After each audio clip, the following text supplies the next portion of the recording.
Assalamualaikum warahmatullahi wabarakatuh. Halo Sobat Bumi, pernahkah kamu merasa udara kini lebih panas dari hari sebelumnya? Langit siang tampak semakin terik, malam hari tak lagi sejuk, dan hujan datang tanpa bisa diprediksi. Perubahan-perubahan kecil ini sebenarnya adalah tanda-tanda besar, tanda bahwa bumi kita sedang menghadapi masalah serius. Sebuah masalah yang tidak hanya berdampak pada lingkungan, tetapi juga pada kehidupan manusia, hewan, dan tumbuhan di seluruh dunia. Masalah itu dikenal sebagai efek rumah kaca dan pemanasan global. Dua istilah yang sering kita dengar, namun mungkin belum semua benar-benar memahami maknanya. Mari kita telusuri bersama bagaimana keduanya saling berkaitan dan bagaimana kita manusia menjadi penyebab sekaligus solusi dari masalah ini. Efek rumah kaca sebenarnya bukan hal yang sebenarnya buruk. Ia adalah proses alami yang membuat bumi tetap hangat, sehingga manusia dan makhluk hidup lain bisa bertahan. Coba bayangkan, sebuah rumah kaca tempat tanaman tumbuh, sinar matahari masuk melalui kaca memanaskan udara di dalam. Namun, panasnya tidak bisa keluar sepenuhnya. Begitulah yang terjadi di atmosfer bumi. Gas-gas seperti karbon dioksida CO2, metana CH4, dan dinitrogen oksida N2O berperan seperti kaca yang menyelimuti bumi.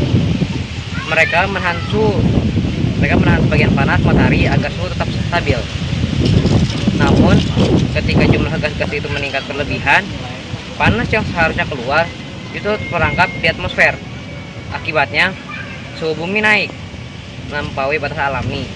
Inilah awal dari apa yang disebut pemanasan global. Awal mula pemanasan global.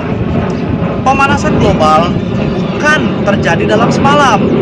Ia perlahan terbentuk selama ratusan tahun, terutama sejak revolusi industri pada abad ke-18. Saat itu, manusia mulai menggunakan mesin uap, membakar batu bara, minyak, dan gas alam untuk menghasilkan energi. Sejak saat itulah, kadar karbon dioksida di atmosfer terus meningkat. Pabrik, kendaraan, dan pembangkit listrik melepaskan emisi gas yang menumpuk di udara. Hutan yang dulu menjadi penyerap karbon kini banyak ditebangi, menyebabkan ketidakseimbangan yang semakin parah. Kini hampir setiap aspek kehidupan modern, dari listrik yang kita gunakan, makanan yang kita konsumsi, hingga barang-barang plastik yang kita buang, semuanya berkontribusi pada peningkatan suhu bumi. Dampak yang terasa saat ini, dampak dari pemanasan global kini tidak bisa lagi diabaikan. Suhu rata-rata bumi meningkat hampir 1,2 derajat Celcius sejak masa praindustri. Angka yang tampak kecil, namun membawa perubahan besar. Di kutub utara dan selatan, lapisan es mencair lebih cepat dari yang diperkirakan. Permukaan laut naik dan mengancam kota-kota dan pulau-pulau kecil, serta kota-kota pesisir. Cuaca menjadi tak menentu, musim hujan datang terlambat, sementara musim kemarau makin panjang. Bencana alam seperti banjir, kekeringan, dan badai tropis menjadi semakin sering dan lebih kuat. Kebakaran hutan meluas di berbagai negara, membakar jutaan hektar lahan dan menghancurkan habitat satwa. Tak hanya itu, pertanian pun terdampak. Tanaman sulit tumbuh di usaha ekstrim dan hasil panen menurun karena pola hujan yang tidak stabil. Hewan-hewan kehilangan tempat tinggal dan beberapa spesies terancam punah karena tidak mampu beradaptasi. Sumber utama peningkatan gas rumah kaca berasal dari aktivitas manusia. Pembakaran bahan fosil adalah penyebab terbesar. Setiap kali mesin kendaraan menyala atau listrik dihidupkan, karbon dioksida dilepaskan ke udara. Industri besar juga berperan penting. Pabrik-pabrik menghasilkan emisi dari proses produksi, sementara limbah yang tidak dikelola menambah polusi udara dan air. Sektor pertanian dan peternakan pun berkontribusi. Gas metana dan pencernaan sapi dan pengelolaan pupuk organik memperkuat efek rumah kaca di atmosfer. Dan jangan lupakan deforestasi, penebangan hutan secara masif. Ketika pohon ditebang, kemampuan bumi menyerap karbon berkurang. Padahal pohon adalah paru-paru dunia yang menjaga keseimbangan udara. Tak hanya industri, Lanjut aja. tak hanya industri besar, kita pun berperan. Meski tanpa sadar, penggunaan pendingin ruangan, kulkas, dan aerosol menghasilkan gas CFC yang merusak lapisan ozon, membuang sampah plastik sembarangan, dan membakarnya, menambah emisi karbon ke udara. Konsumsi energi yang boros, makanan instan, dan gaya hidup konsumtif, semuanya memberi jejak karbon bagi bumi. Tiap lampu yang tidak dimatikan, setiap perjalanan singkat dengan motor, dan setiap botol plastik sekali pakai, semuanya berkontribusi kecil. Namun, jika dikalikan miliaran orang, hasilnya luar biasa besar. Baik, sekarang upaya mengurangi dampaknya.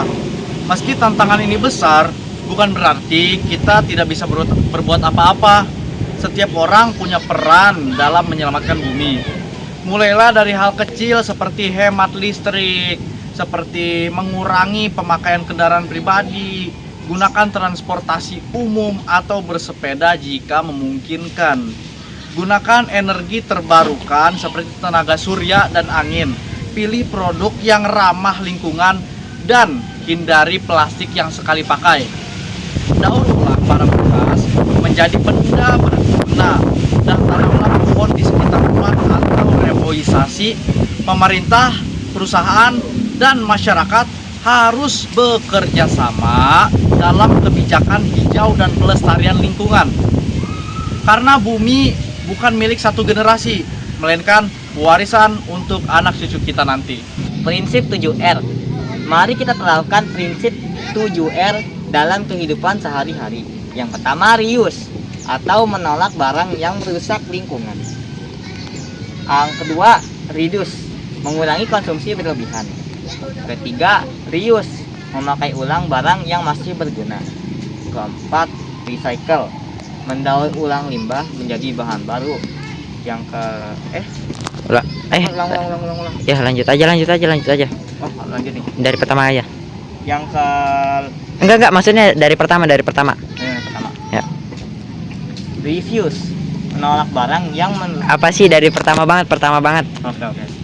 Lanjut dari pertama. Mari kita terapkan prinsip 7R dalam kehidupan sehari-hari. Yang pertama, refuse, menolak barang yang merusak lingkungan. Yang kedua, reduce, mengurangi konsumsi berlebihan. Yang ketiga, reuse, memakai ulang barang yang masih berguna. Yang keempat, recycle, mendaur ulang limbah yang menjadi bahan baru. Yang kelima, repair, memperbaiki barang rusak agar tidak dibuang. Yang keenam, recover, memanfaatkan limbah menjadi energi. Yang ketujuh, rethink, berpikir ulang sebelum membeli dan membuang sesuatu. Bumi adalah rumah kita satu-satunya, tempat di mana kita tumbuh, belajar, dan kita hidup. Namun rumah ini kini sedang terluka. Jika kita tidak bertindak sekarang, masa depan bumi dan masa depan kita akan suram. Mari cintai bumi seperti kita mencintai diri sendiri, karena menjaga bumi berarti menjaga kehidupan. Mari selamatkan bumi sebelum bumi berhenti menyelamatkan kita.